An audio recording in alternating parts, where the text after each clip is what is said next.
সম্মানিত সভাপতি, সম্মানিত অতিথিবৃন্দ এবং আমার সামনে উপস্থিত বিভিন্ন ওয়ার্ড থেকে আগত সম্মানিত দায়িত্বশীল এবং কর্মী ভাইরা, আসসালামু আলাইকুম ওয়া রাহমাতুল্লাহি ওয়া বারাকাতুহু।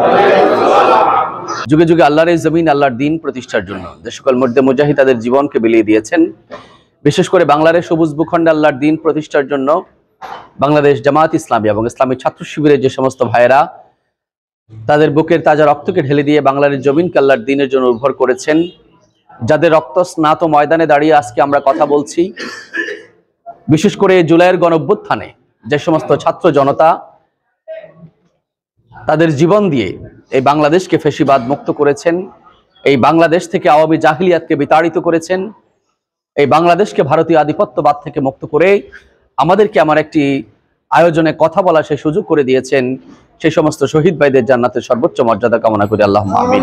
ভাইরা, বাংলাদেশ জামাত ইসলামী এই দেশে এই সমাজে আল্লাহর কোরআন এবং আল হাদিসের আলোকে ন্যায় এবং ইনসাফ ভিত্তিক একটি সমাজ প্রতিষ্ঠা করতে চায়। প্রিয় ভাইরা, আর সেজন্য নিজেদেরকে প্রস্তুত হইতে হবে। আগে আপনি সমাজটাকে ইসলামী বানাইবেন, নিজে ব্যক্তি যদি ইসলামী না হন তাহলে কি সমাজ ইসলামী হবে? হবে না।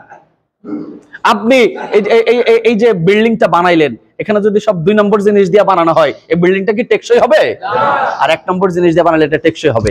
আমরা যদি ইমান যদি আমাদের প্রত্যেকের যদি দুর্বল হয়, এই দুর্বল ইমানের লোক দিয়া কি আমরা ইসলামী সমাজ হবে? ইসলামী সমাজ হবে না। এই কারণে আমাদের নিজেদেরকে গঠন করতে হবে আগে। এটাই জামাতের কাজ। প্রিয় ভাইরা, জামাত ইসলামের কাজ হচ্ছে প্রথমত ব্যক্তি গঠন।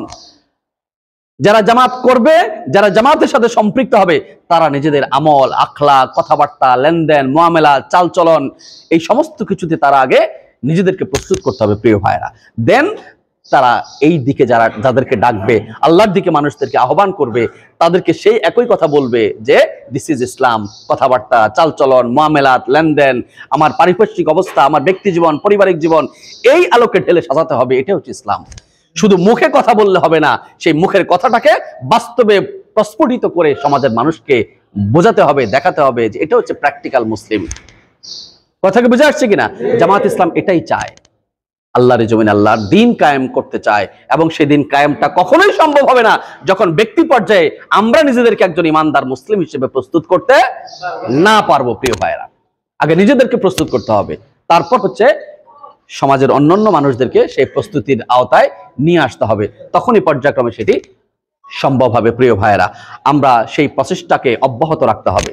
এখন থেকে আমরা পরিকল্পনা নিব যে আমাদের প্রত্যেকটা বাড়িতে, প্রত্যেকটা ঘরে, প্রত্যেকটা মানুষের কাছে আমরা দ্বীনের দাওয়াত, ইসলামের দাওয়াত, কোরআনের দাওয়াত তথা বাংলাদেশ জামাত ইসলামের আহ্বান আমরা পৌঁছে দেব ইনশাআল্লাহ। আপনাদের নেতৃত্বে এই এলাকার সকল মানুষ সামনের দিকে একটি দ্বীনী সমাজ, ইসলামী সমাজ, একটি কোরআনের সমাজ উপহার পাবে।